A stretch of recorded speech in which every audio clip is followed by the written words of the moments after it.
Welcome to 2819. I'm Sandra Demas. And I'm Brian Rohenbacher. And we have a fun mix of topics for you to listen to today, so get ready. What are we talking about? That's right. In RTB 101, Chris is going to be interviewing philosopher and theologian Ken Samples on the lasting legacy of Augustine. And in Give and Take, Jeff Zorink will be talking with biochemist Fazale Rana about the question, should Christians get the COVID-19 vaccine? And my goodness, this is such an important topic to really consider carefully. Yeah, it's something we all should be talking about right now, and as we work through the pandemic and hopefully get past the pandemic. So yes. Watch that segment, put some questions in the comments while you're watching it, and we might even try and address those in a later episode too. Yeah. First up, though, is Culture Talk. Sandra's going to be speaking with astronomer Hugh Ross on animal empathy pointing to design. Let's check that out.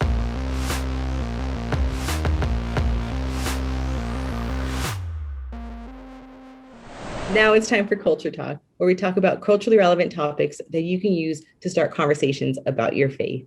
I'm joined today with astronomer Hugh Ross. Thank you for joining us, Hugh. Oh, thank you for inviting me, Sandra. You know, I read your article recently and you're talking about animal empathy. And I know you're a huge lover of animals. You've got one cat and you've had over the years some cats and some dogs, right? And a lot of other pets too. When you got two boys, you're going to have almost a dozen different species. Oh, yes. And you're like the Pied Piper of animals, because you've talked about how when you go on hikes, animals just kind of will come to you, which is pretty fascinating. Yeah, even bears. Kind of fun. Oh my gosh, I'm a little jealous. I love bears. Well, you're talking about in your article animal empathy and a recent experiment that shows animals' social transfers of emotions and feelings. That sounds pretty amazing. Can you explain this experiment? Well, they did a set of experiments. In one case, they took two mice that were cage mates. And in one case, the mouse was injected with a pain-inducing drug. And so here was this mouse that was experiencing pain. And then they allowed the cage mate to socially engage the mouse that was hurting for about an hour. And what they discovered is both mice felt the same pain. They actually did experiments with the brain to show that they were experiencing the same level of pain. And then they did the reverse, where you got two mice in pain. And when one mouse, they inject with a pain relieving drug. So the mouse is no longer feeling pain. And they allow that mouse to socially engage with the one that is feeling pain. And suddenly neither of the two mice are feeling pain. And so they said, this could be a huge breakthrough for pain relief for humans, because it's well known that mice and rats are good lab proxies for humans. Their digestive tracts is similar to ours, their nervous system. And so what they're talking about is actually using this on humans. So for example, if you've got a dozen people in a ward that are suffering from severe pain, you don't have to treat all 12. You treat one, let that one socially engage with the others, and the others will be all relieved of pain. At least that's the hope. But given that we have common design features with these mice, there's really good promise that could work. And yeah, go ahead. That is a lot of detail to unpack. And you mentioned about common design. So an experiment like this would lead me to think that this actually shows evidence for human evolution, because then we have like these common designs, as you mentioned, showing the similarities between humans and animals. So from a Christian perspective, like how would you understand that, this experiment and that common design? Well, from a biblical perspective, we're taught that there's a class of animals, the nephesh animals or the soulish animals, which includes all bird and mammal species, and how God designed them to relate to us human beings and to serve and please us human beings. So from that perspective alone, they would have to share these features. I'm not sure I put this in the article I wrote, but I've been in situations where people have been on their deathbed, lucid at the time of the death, and they got their pet dog with them, for example, and the dog winds up feeling the same pain that their human owner is experiencing. So it just shows you what that strong emotional bond will do between two soulish animals, if they're the same species, and if one is a soulish animal and the other is a human being. And so there's actually the possibility that we may be able to use these new discoveries where we actually do something with the pet of the owner and it has an efficacious effect for the human owner. And I would suspect that the stronger the emotional bond between the human and the animal, the better the effects you're going to get from this kind of therapy. Yeah, wow. So that's really fascinating. So then you're saying that you can explain this from a Christian perspective or a biblical perspective by looking at the types of creatures that God made for human interaction. Is that right? Well, given that these creatures are designed to form relationships with us, to bond with us and serve and please us, they would have to have these features in common. But I think the important thing with respect to whether it's naturalism or theism, these creatures are designed to relate and serve and please a higher species. We humans are designed to form a similar relationship with a higher being and to serve and please that higher being. And we're the only species on planet Earth that has that capability. And so the birds and mammals do not share that characteristic with us. That's unique to us. But what you see in the book of Job, look to these birds, look to these animals, mammals, they will teach you important lessons.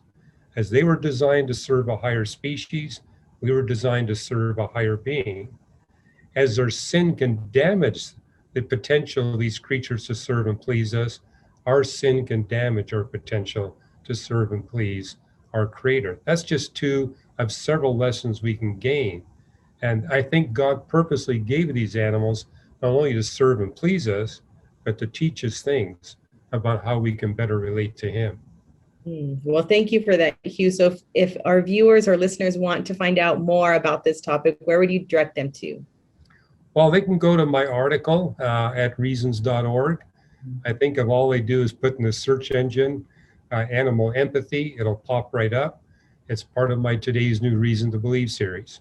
Wonderful. Well, thank you so much, Hugh, for that. So again, if you want to find out more about this topic, go to reasons.org and search animal empathy.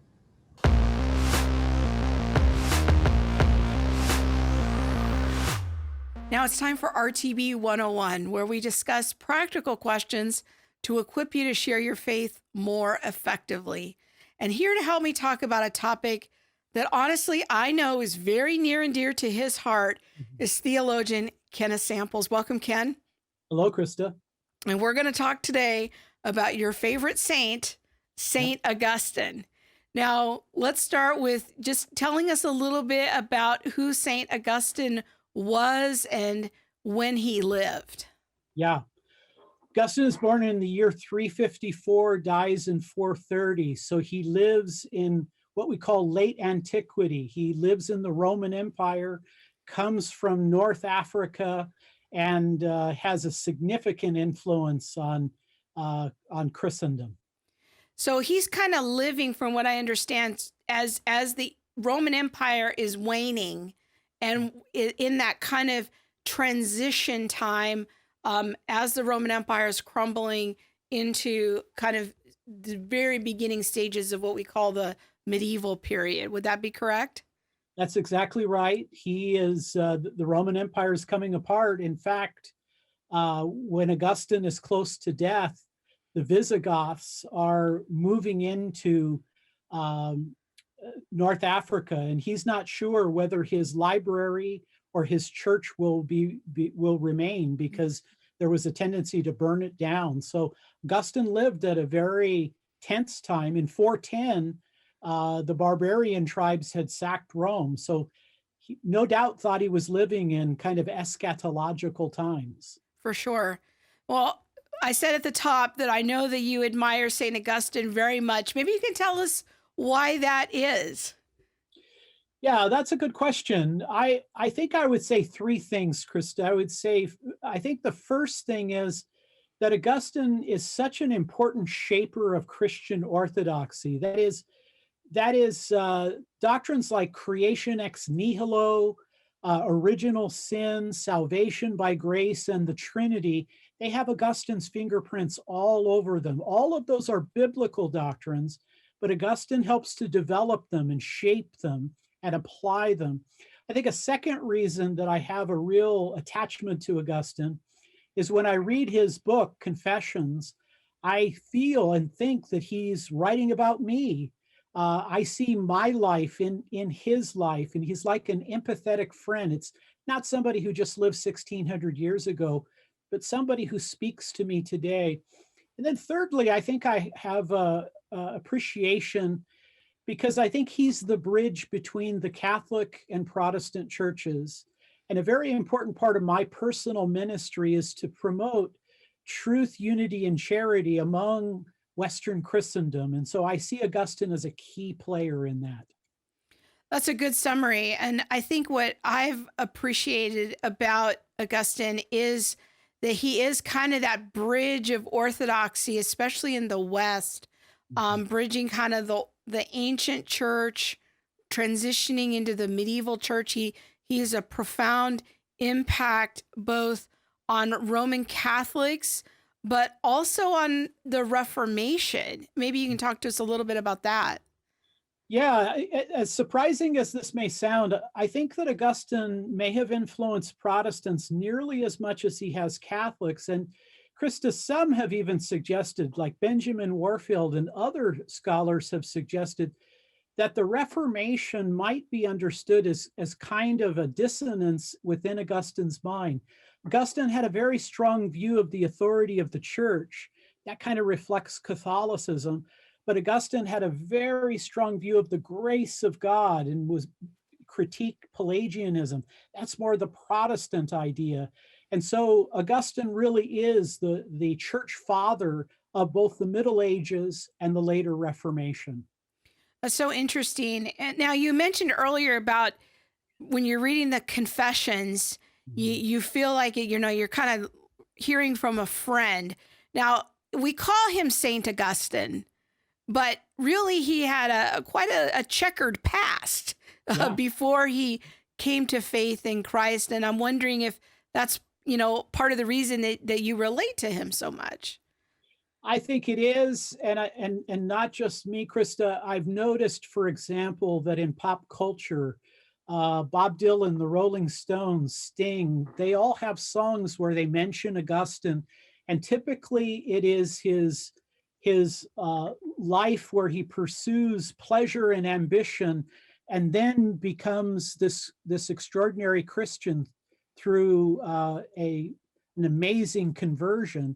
So absolutely, when I look at Augustine, I recognize that a person could be a great sinner, and yet by God's grace could become a great saint. Oh man, may that be spoken over you and I someday. Yes, that we were great sinners and also became great saints. Maybe St. Augustine is new for some of our viewers.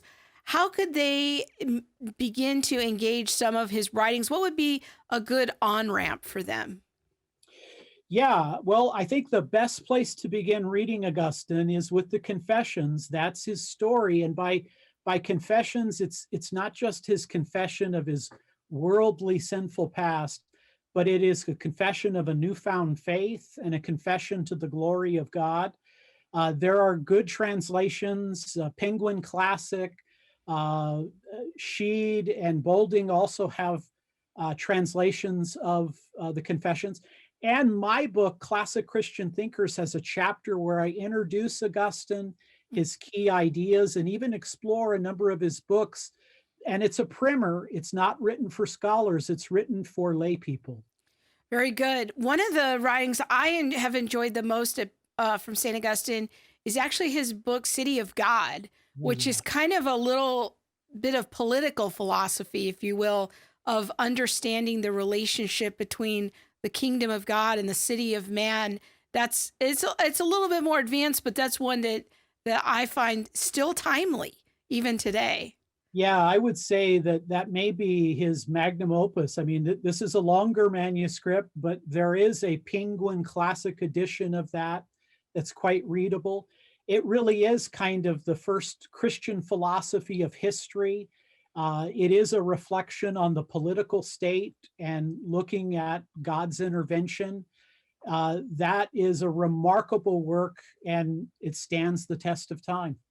And that's how you know something is a real classic, is when it stands the test of time. Well, thank you, Ken, for introducing us to this wonderful Western father of the church. And I want to encourage everyone to go check out Ken's blog. You can go to reasons.org and search for Reflections.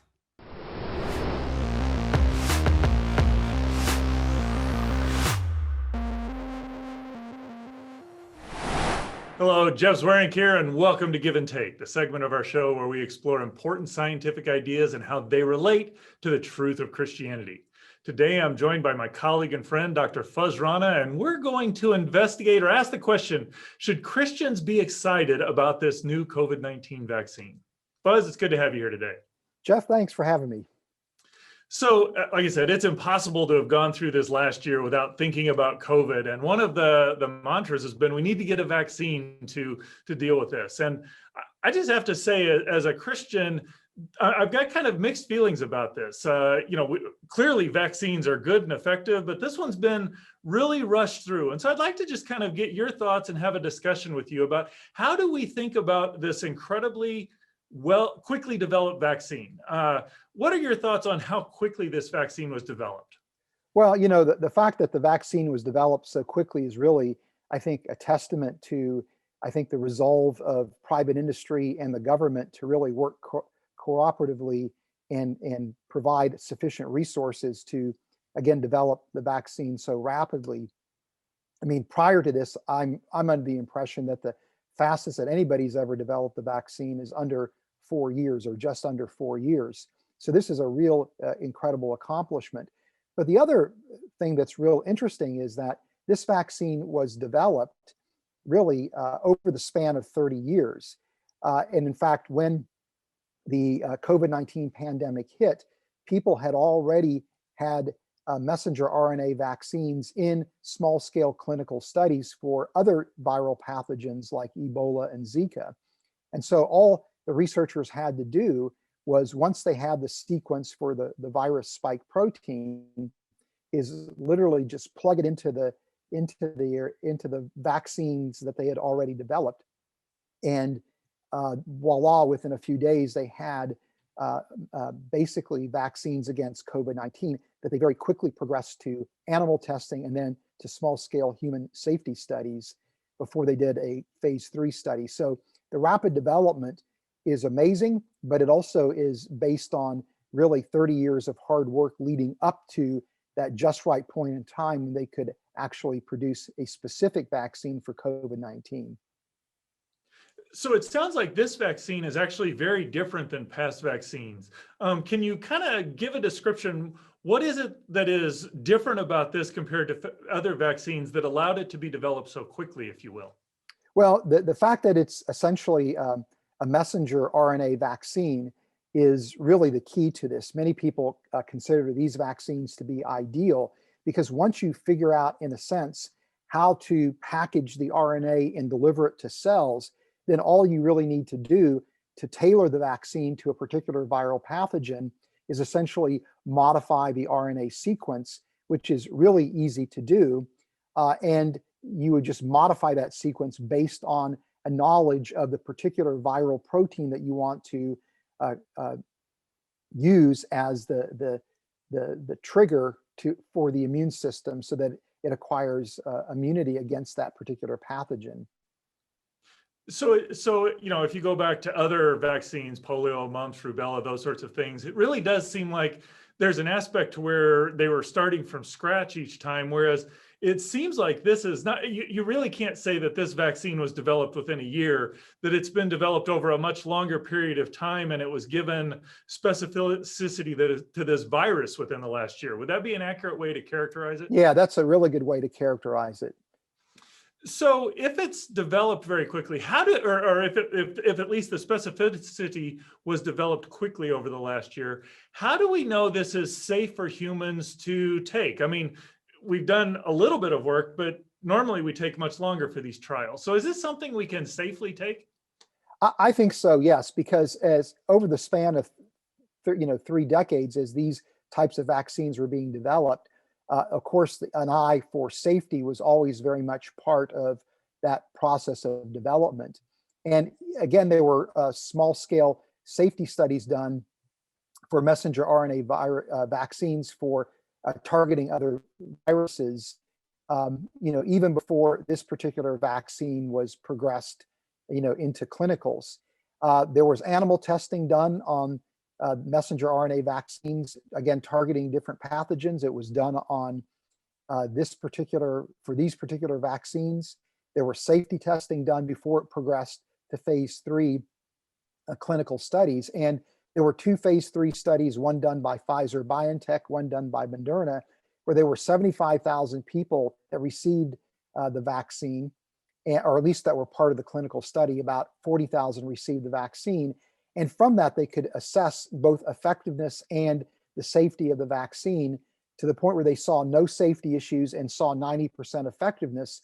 And so there was really no reason not to approve it for emergency use, given that we're in the midst of a pandemic. So it does sound like there's really a lot of effort that has been done, and a lot of time has been invested to ensure this is good and safe for humans to use. It does also seem that with any sort of vaccine, there is a risk. And obviously, the fact that this is new brings some level of risk. How would you assess the risk of this vaccine compared to other vaccines that we have available? Well, I mean, at this point, it's kind of hard to assess the risk, just because, again, as we are talking now, there have been 35 million doses of the vaccine that have been administered to people. And we know that the primary risk with these vaccines would be anaphylactic shock for people that tend to have either autoimmune disorders or tend to respond strongly, with strong allergic reactions to things in the environment and what have you. And we know now that it's about 1 in 100,000 people that will undergo anaphylactic shock, which is a serious thing. But that in a broad sense indicates that it's really a very safe vaccine, because again, the severe reactions are extremely rare, but they do indeed happen. So, we're continuing to assess the safety of these vaccines, and the people that are receiving the vaccines are being monitored as they are actually being deployed. So the more vaccines that are delivered, I think the better understanding we're going to have of the safety profile. But right now, there's no reason to think that these vaccines are unsafe. I know we don't have the studies to show, but I'm just kind of curious, what is your assessment of potential long-term effects that might be? Do you expect that that's going to be there, or is anything, or do you have any worry about that, anything more than just the standard risk of any time something new comes out?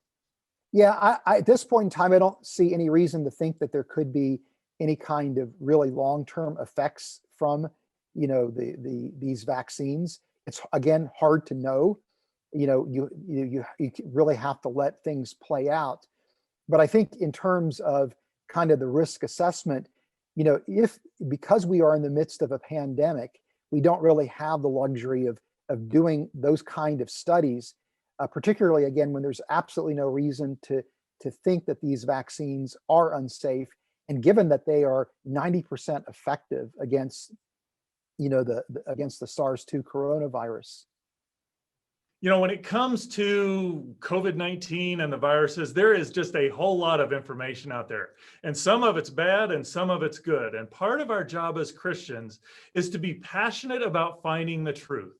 I've enjoyed very much talking with Dr. Fazale Rana here today to just draw on his expertise as a biochemist to know how these vaccines work, what sort of safety can we expect out of them, and to see whether they're a good thing or not. And it really does seem like it's a good thing that God has given us these vaccines. I would encourage you to go to reasons.org and check out Dr. Rana's latest blog on this issue. It's called The COVID-19 Vaccines and God's Providence. One of the things he does in there is make a strong case that God has equipped us, provided his providence so that we can deal with just a time as this, where this vaccine is on the forefront.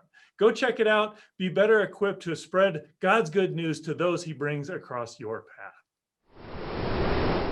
That does it for us this week on 2819. We hope this episode equipped you to share your faith with confidence and compassion. And we hope that you've learned a lot about Augustine, about animal empathy, and also about the COVID-19 vaccine. And also be sure to follow us on Facebook, Twitter, and Instagram. We are at 2819 Show, and we'd love to hear your thoughts on this episode and maybe some ideas for future episodes. That's right. Make sure you subscribe to all those social media accounts too, and give us some likes. We really need them. Yes, just like all likes. Just Also, if you want the podcast version of 2019, you can get us on most major podcast services. Just search Reasons to Believe podcast. see you next week. Bye.